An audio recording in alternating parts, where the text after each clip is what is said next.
मैथिली दुल्हन इसके मनमोहक गीत जरूर सुने। यदि अच्छा लगा तो channel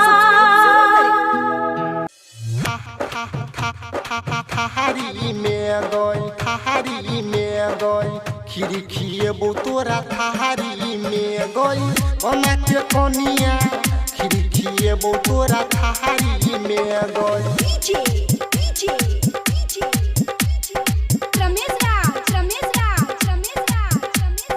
सीतापट्टी Bajrang Chowk Madhubani. Presented by दुल्हन म्यूजिक। हो सुन गे छौरी किंदे बोलाली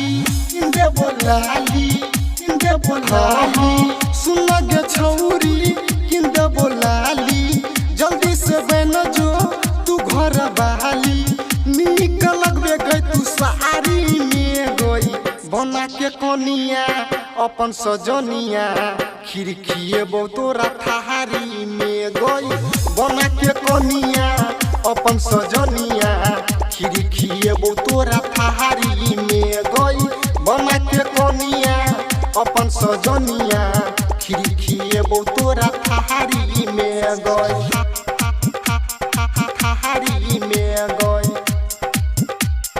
थारी में गई।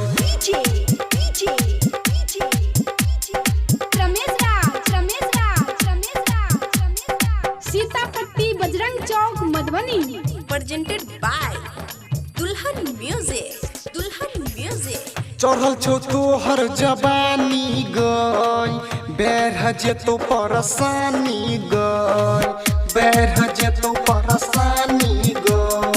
चढ़ल छो तोहर जवानी गई बैर जे तो परेशानी गई सुन गे पगली किंद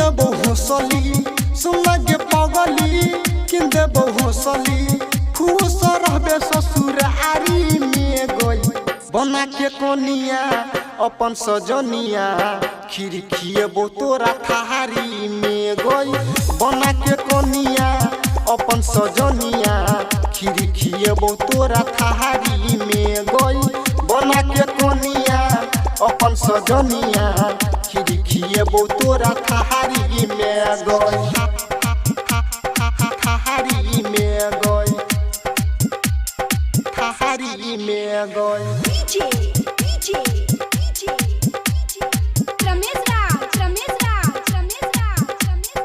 सीतापट्टी बजरंग चौक मधुबनी।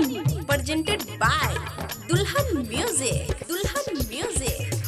कहे छौराइटर सुरेश गजानू बन जुनो बिन यादव के रानी कहे छौराइटर सुरेश गजानू बन जुनो बिन यादव के रानी बन जो तू कनिया चुसई है गलिया सजा के रखबो फुलबारी में गई बना के कनिया अपन सजनिया खिड़किए बोतोरा थारी में गई बना के कनिया अपन सजनिया खिड़किए बोतोरा थारी में गई बना के कनिया अपन सजनिया खिड़किए बोतोरा थारी में